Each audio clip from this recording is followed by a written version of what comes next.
this is in the nature of a tribute to my mentors and my masters. In those days, before the 60s, I've called this the 60s poetry scene, look into my nursery, poetics of nurseries. And really it was Nissim Ezekiel, Ramanujan and Don Moraes who were the progenitors of this phase of modernism in poetry, and they were working in English and in the late 50s.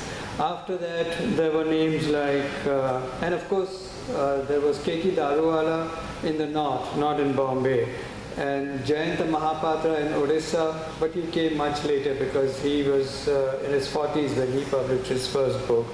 Then there was Guy Patel and Adil Jasawala and Dilip Chitre, who again were my contemporaries, but they were senior.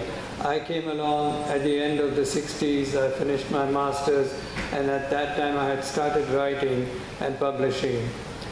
Now, the experience of having my first book published was really exhilarating, and not only because it was my first, but because it was a do-it-yourself effort. There was nobody to, say that we are going to publish your work. We all had to do it ourselves. And the example that was set in those days was by Clearinghouse.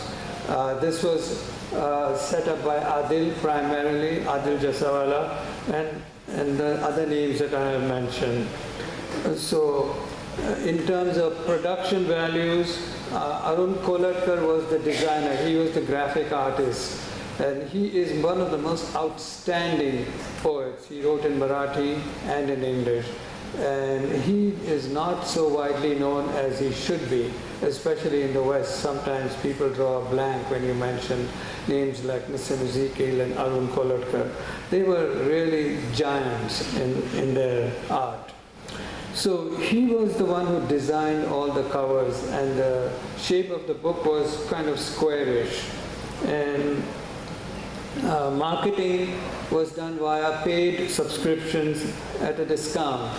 In those days, the price of the book was like rupees 25, which was like a quarter maybe.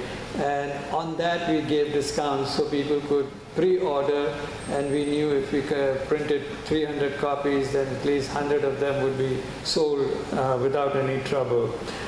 And then when I went on to do my book, I was involved in all the aspects of publication, finding a printer, designing a cover, which I did myself, buying mailing lists. We would go to the Jahangir Art Gallery and other institutions to get mailing lists to send to interested buyers. Arranging reviews and doing readings. Readings were the main vehicle by which we sold our books. And we didn't have marketing specialists to do this, and poets are lousy salesmen. So we had to do everything by ourselves. And we called us, there were two groups, Clearinghouse and New Ground. New Ground was a set of younger poets, but we saw that Clearinghouse was so successful in its design venture that we stuck to the elements established by them.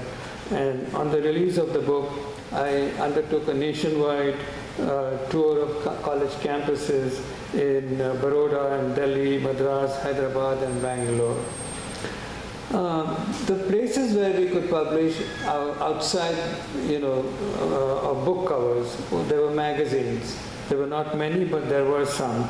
There was the Illustrated Weekly, which again Nissim had sent the precedent. He was the literary editor, because Nissim was, among other things, an art critic as well. And he used to write for the Times of India. He used to review local exhibitions. He also edited or ran the literary section of a magazine called Imprint. And he worked out of a garage in a high-rise building in Colaba. And I used to take my amateur efforts of writing poetry to him, and he would gracefully and painstakingly read through my text and offer criticism, and I would make corrections, and it was a great feeling to have somebody act as an influencing force. There was Gentleman magazine. These were, popular fashion magazines and so on, a little mix of politics, a little bit of culture and so on. But there was a poetry page, so we loved it. 2-page spread, in fact. It was a pretty good-sized magazine. And there was an artist who did a portrait of the poets.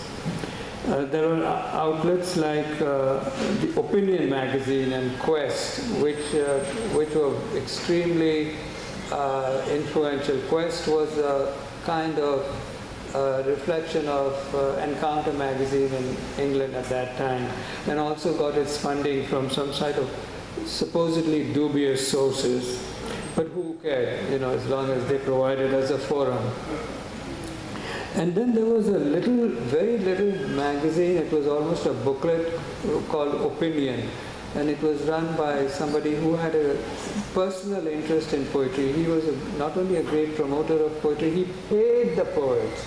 He actually paid 25 rupees or 50 rupees a poem. And, this was a thrill to be acknowledged and then to be, said, you deserve to be paid. At that time, I was doing my master's degree in Bombay University, and I just met a student from those days here today, after 45 years. She said she was my classmate. I was, at that time, P. Lal from Calcutta's Writers' Workshop had published a poetry anthology consisting of 130 poets. It included just about anybody who had, carried a poem in his pocket and then mailed it to P. Lal, and he published it. There was no critical standard at all. And it pissed me off. At that time I said, this is so irresponsible, to promote bad poetry. And so I said, the best way to do, to reply to this is not by criticizing, but to do another anthology. So I selected 15 poets, and I had some other poets and critics write little introductory reviews of the poetry. So it kind of helped establish a set of standards by how poetry could be judged. Because it was a new thing. It was completely new. K.K. Daruwala will testify that I published his poems first in my anthology. Thank you. And that was commissioned by Quest magazine, and I was thrilled. I was a college student, but they put their faith in me, and it really drove me to do my best. So they published it as a special issue, and then that was picked up by Macmillan India. Macmillan India published it as a book. And when I went to Goa to a conference around 2008 or so, I was absolutely bowled over to realize that the English department still studied out of that book. It was a green-covered book called Contemporary Poetry in English, and there were students and teachers who regarded me as a god walking in there, oh, the editor of this book that we are studying. They were amazed. And I should tell you that by that time, since 1972 when it appeared, and then in 77 there was a revised edition, many other better anthologies were published. Among them, K.K. also edited one. And I was kind of wondering why the English department stuck to the Macmillan edition. And it was simply laziness. And it was simply a set of people who were, forming the syllabus and making decisions. And they didn't want to go through the process all over again to change texts and to, So my book luckily began to be studied. And it was not only Bombay, but different universities in India and Australia and other parts of the world. So Arun Kolotkar, I should say a special word about him. There was a little Irani restaurant in Kolaba near Kala Ghoda. One of his books now is called Kala Ghoda. He had a table reserved for him in that Irani restaurant, and he would be found there every morning. If you wanted to go and meet him, chat with him, he would be sitting with his sandwich and coffee and so on. It was, Bombay then had also a gallery across from the street and a restaurant called Samovar, which became the meeting place for all of the writers and artists and so on. Incidentally, Guy Patel was a playwright, a poet, and art painter. And I was reviewing and doing for television some kind of work. So I also used to do interviews with artists and musicians and actors and so on. And Guy was one of my subjects. He was a friend as well. So Bombay was alive at that time, and still alive it is, with public performances and shows, especially in, and there were 3 languages, Hindi, Marathi, English. Theatre was absolutely alive. There were kind of Broadway level productions in English, and there was Marathi productions in a small school hall in Dadar. And I met all of the younger playwrights. Girish Khanat's plays were done there. Arun, what's his name now? Not Arun Kolatkar. No, I'll come back to that. I'm having a senior moment here. There was the place where we, yes, 1 minute? Okay.